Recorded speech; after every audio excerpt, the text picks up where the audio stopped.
Perpisahan Yosua. Tetapi seperti telah datang atas kamu segala yang baik, yang telah dijanjikan kepadamu oleh Tuhan Allahmu, demikianlah Tuhan akan mendatangkan atas kamu segala yang tidak baik, sampai Ia telah memusnahkan kamu dari tanah yang baik ini, yang diberikan kepadamu oleh Tuhan Allahmu. Yosua 23 ayat 15. Saudara-saudara yang dikasihi oleh Tuhan, salam damai sejahtera bagi kita sekalian. Saat teduh kita hari ini dari Yosua pasal 23. Dalam pasal ini dikisahkan saat-saat terakhir Yosua, atau bisa disebut sebagai perpisahan Yosua sebagai pemimpin umat Allah karena usianya yang sangat lanjut. Yosua bin Nun yang memulai pelayanan kepemimpinannya itu sebagai abdi Musa, pelayan Musa. Kemudian dilanjutkan sebagai pengganti Musa dengan kemampuan berperang yang luar biasa yang merupakan karunia dari Allah yang memang dibutuhkan pada masanya. Telah mengerjakan seluruh tanggung jawab itu dengan sepenuh hati. Sebab Alkitab mencatat bahwa Yosua tentunya bersama dengan Kaleb adalah pribadi-pribadi yang telah mengikut Tuhannya dengan sepenuh hatinya.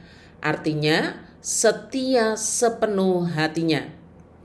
Yosua mempunyai pengalaman-pengalaman kepemimpinan yang luar biasa dan sepanjang hidupnya benar-benar tidak menyimpang ke kiri atau ke kanan. Dedikasi dan track recordnya dapat dibaca dengan jelas di sepanjang umurnya. Karena itu dalam perpisahannya dengan umat yang dipimpinnya, Yosua memberikan pesan-pesan perpisahannya sebagaimana yang telah dialaminya. Pesan-pesan perpisahan yang telah menjadi satu dengan hidupnya bukan sekedar kata-kata kamu harus begini, kamu harus begitu, tapi dia sendiri tidak mengalami. Yosua tidak demikian. Yosua memberikan pesan-pesan perpisahannya karena telah menjadi satu bagian dengan hidupnya apa yang dipesankan itu. Saya merangkumnya. Ada 3 pesan perpisahan Yosua yang disampaikan kepada umat Allah. Yang pertama, ayat yang berkata, "Dan Tuhan Allahmu, dialah yang akan mengusir dan menghalau mereka dari depanmu, sehingga kamu menduduki negeri mereka seperti yang dijanjikan kepadamu oleh Tuhan Allahmu." Siapa sih yang tidak kenal dengan sepak terjang pelayanan Yosua sebagai panglima perang? Saya yakin semua orang yang tekun membaca Alkitab akan sangat mengenal Yosua, bagaimana memimpin umat Allah dalam peperangan demi peperangan, bahkan menaklukkan bangsa Filistin yang dikenal sangat menggetarkan hati umat Allah, sangat menakutkan hati umat Allah. Karena perannya sebagai panglima perang, Yosua berada di barisan paling depan. Ini peperangan yang sesungguhnya ya. Semua peperangan yang dihadapinya bersama-sama dengan umat Allah dapat dihadapi dengan kemenangan besar dan telak. Tidak ada kegagalan sama sekali. Kita tidak pernah tahu apa yang ada di dalam hati Yosua, apa yang ada di pikirannya ketika dia telah memenangkan semua pertempuran itu dengan luar biasa. Kita tidak menemukan satu kata pun tentang perasaan Yosua terhadap keberhasilannya. Tetapi di kata-kata terakhir perpisahannya, kita menemukan statement Yosua mengenai peperangan-peperangan yang telah dicapainya dengan keberhasilan yang besar itu demikian. Dan Tuhan Allahmu, dialah yang akan mengusir dan menghalau mereka dari depanmu, sehingga kamu menduduki negeri mereka seperti yang dijanjikan kepadamu oleh Tuhan Allahmu. Apakah saudara-saudara sudah apa yang dimaksud dengan Yosua dengan kalimat di atas? Saya berharap saudara paham. Ya saudara, Yosua sama sekali tidak mengatakan apapun tentang dirinya, walau bukti-bukti keberhasilan dan kemenangan itu tercatat dalam sejarah. Yosua justru mengatakan, Tuhan Allahmu, dialah yang mengusir dan menghalau. Saya memahami statement Yosua itu begini saudara. Keberhasilan Yosua memang dia berhasil, tidak ada yang bisa menyangkal. Bukan karena dirinya yang hebat. Keberhasilan Yosua karena Tuhan yang membuat berhasil. Ini bukan basa-basi. Ini statement orang yang mengikut Tuhan dengan sepenuh hati. Pernahkah saudara mendengar nasihat atau kata-kata, kamu harus begini, kamu harus begitu, sebab aku dulu begini, aku dulu begitu, punya pengalaman bla bla bla bla. Pernah nggak saudara menerima nasihat seperti itu? Bandingkan dengan kata-kata perpisahan Yosua. Tuhan Allahmu, dialah yang akan mengusir dan menghalau mereka dari depanmu, sehingga kamu menduduki negeri mereka seperti yang dijanjikan kepadamu oleh Tuhan Allahmu. Yosua punya pengalaman masa lalu yang hebat dan luar biasa, tapi tidak pernah mempergunakan pengalaman itu sebagai titik pijak supaya orang lain mengikuti kita. Justru Yosua membawa supaya semua umat berpijak pada apa yang dijanjikan Tuhan.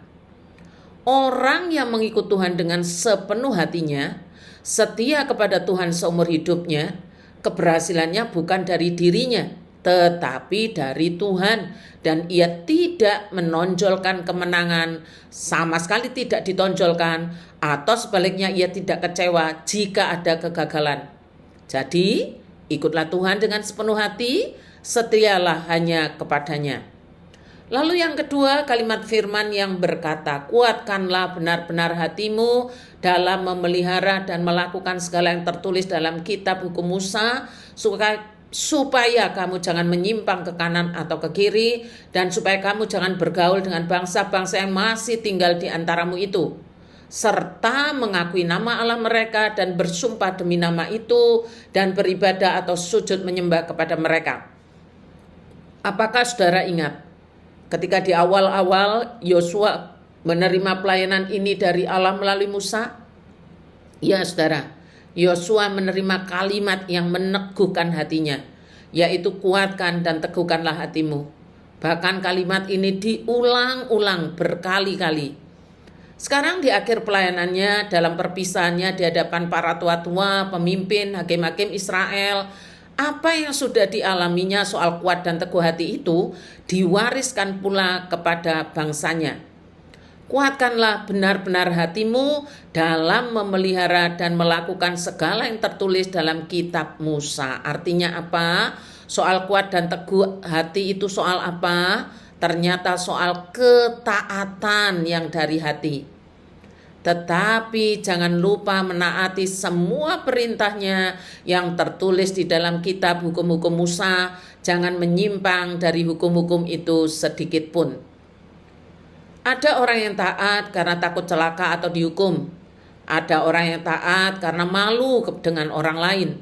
Dan ada berbagai-bagai ketaatan lainnya yang berasal dari motif di luar hati.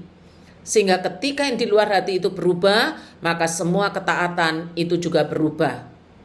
Yosua memberikan contoh hidup sekaligus pesan perpisahan bahwa ketaatan itu dari hati. Sehingga ketika yang di luar hati berubah, dia tetap taat, yang artinya hatinya kuat dan teguh. Ketaatan saudara karena apakah?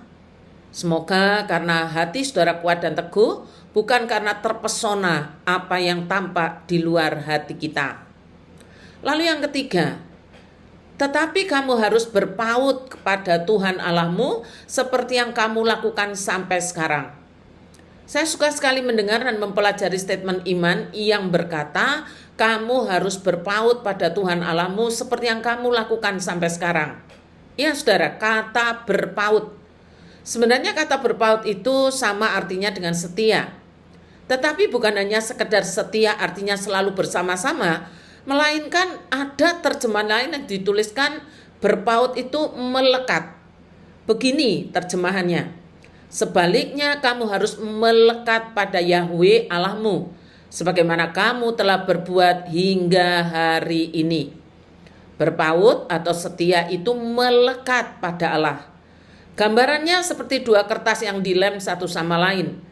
Dan ketika salah satu melepaskan diri, maka ia akan sobek atau terluka. Gambaran berpaut itu seperti itu.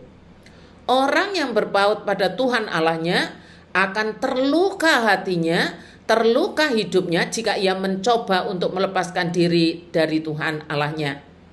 Kiranya Allah memberkati kita dengan sabdanya dan membuat kita berpaut kepadanya dengan sepenuh hati. Tuhan memberkati.